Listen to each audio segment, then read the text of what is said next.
Joining us in the studio is Petros Papadakis, and we'll have a spelling bee test on that later. You'll win some tickets to the game. Oh, yeah. It's very phonetic, actually. When I was in school, we had a player by the name of George Papadakis. Yeah, Yorgos. Basketball player, and he was a big kid. I bet he couldn't jump over a phone book. He couldn't jump over the West Virginia press release. There's not a lot of tall Greeks out there. I think you know that. Well, we have Jake Sakalidis. That's true. But we have Socrates Shortsonidis down at Olympiacos playing in Athens. We got that guy. You're right, though. Yeah, I mean, unless we look up and then our nose gives us a couple extra inches. So here's the deal. You're in town. Yes. You're the sideline reporter for Fox Sports. Sideline analyst. Yeah. Like I said. Like I said. So is it still raining down there, Petros? Yep. I don't do weather. How dare you? I'm okay. You're here. You're working tomorrow with Craig Bowlerjack, right? And Joel Klatt. Joel Klatt. And so third time to Morgantown. Third time to Morgantown. You're doing your show. Tell me about your show that you're doing across the way right now. Well, I'm in a break right now. Yeah. So I'm going to jump back in a few minutes. In L.A.? Yes. Right now this hour is on in Los Angeles, but it's a national show from 7 to 10 Eastern Time on Fox Sports Radio, the Petros and Money Show. Very good. Yeah, but right now we're doing a local hour. Everybody's talking about the USC-UCLA game. You scored 16 touchdowns. Yes. At USC. Most of them about this far. And I'm just holding up an inch for the radio folks. That's all right. So give me, how's a nice little Greek guy like you turn into a 16 touchdown guy? I'm the captain of the worst football team in USC history. That would be the year 2000. Carson Palmer was our quarterback. Troy Polamalu was the other captain with me.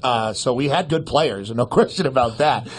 We just weren't that good. And we actually, it's kind of, it reminds me of talking to Dana Holgerson before the Baylor game and dealing with that elation here with the people singing. I've never seen anything like it. I really love coming here and watching football games. And I love that Mountaineer guy. Absolutely. John, what a great guy he is. Yeah, he hands out deer jerky. It's delicious. He does. He does hand out deer jerky. So to be part of that and to see that and then to see the big win over Texas and then it started rolling downhill reminded me a lot of the team I played on in the year 2000. We were up to number 7 in the country, I think, in the AP poll, and we went up to Oregon State and thought it was going to be a cakewalk like it usually was. Texas Tech. That was our Texas Tech, right? Yeah, and they ended up playing in a BCS game that year and beating the crap out of Notre Dame, if you remember the Fiesta Bowl. That was that Dennis Erickson Oregon State team, and we just ran into a buzzsaw. It was a great game. We lost in the last seconds, and then we lost like 5 straight, which never happens at USC. I mean, right now they've lost 3 games, and the sky's on fire in Southern California. So I can kind of feel a lot of those parallels with this particular West Virginia team,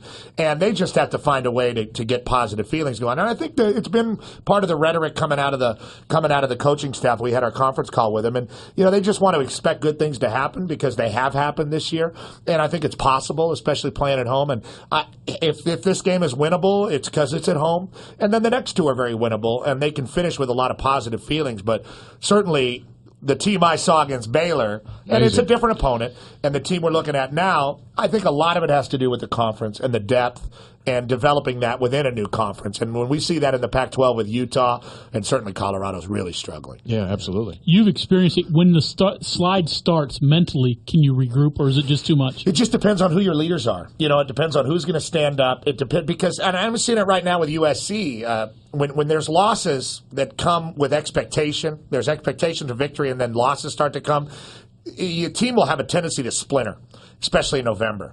And if that begins to happen, somebody has to stand up, whether it be Gino or Tavon or somebody on the defensive side of the ball. Somebody's got to say something. And, I thought they played so much better against TCU. We were here for that game. And they were not rewarded for their effort defensively. And that was deflating. That was tough. That's tough to get over. If they do get over that and get some victories at the end of the year, you have to really commend the coaching staff for pulling these guys back together, because the loss like that, the heartbreaking way that it was, that could take the wind out of anybody's sail. I think you're right on it, man. Absolutely. Oh, thank you. No, I think not bad for a reporter. No, exactly. I mean, let's the reality of the situation is, as you well know this, you'll admit this, you should admit this if you want to admit it, is that most guys come in and they have half an idea as to what really is going on, because they kind of think, but they're not here, they don't get it, but you're absolutely on it. He's been here a lot, though. Yeah, I know, but I'm just saying, lots of times. Oh, no, I live at the Waterfront Place. I'm at the Rat Pack Bar tonight. Come down and say hello. Coat tomorrow, or are you just going suit on the sidelines? Oh, no, I got to go coat. I'm from Southern California. Oh. I mean, look, I got long underwear. I have gloves. Come on, suck it I up. asked my runner the last game we did, TCU, and I was dying. I'm born and raised in Southern California. Yeah. I was dying, and I said, dude, get me some Kleenex. My nose is running. He came back with a pretzel and a napkin, and it was covered in mustard. And he was eating the pretzel. He said, here, take it. I said, you rat bastard. I love it here, though. I really do. I really like this place. Oh, good stuff. Petros, I appreciate you coming in. I'll come back in at the next break if you need me. Well, we're going to be here till 7, so yeah. Oh, absolutely. okay. Well, Good God deal. bless you guys, and we'll see you tomorrow. Thank you I very love much. being here in Morgantown, a hospitable, great place, and I know there'll be success in the Big 12, even if it doesn't come this year. Gotcha. Thanks a lot. Thanks, man. Petros Papadakis from Fox joins us here. He's going to run across the hall to do his program. That was great. See, now that's energy. Absolutely. That's energy. The whole room just came up right there. Yeah, absolutely. That's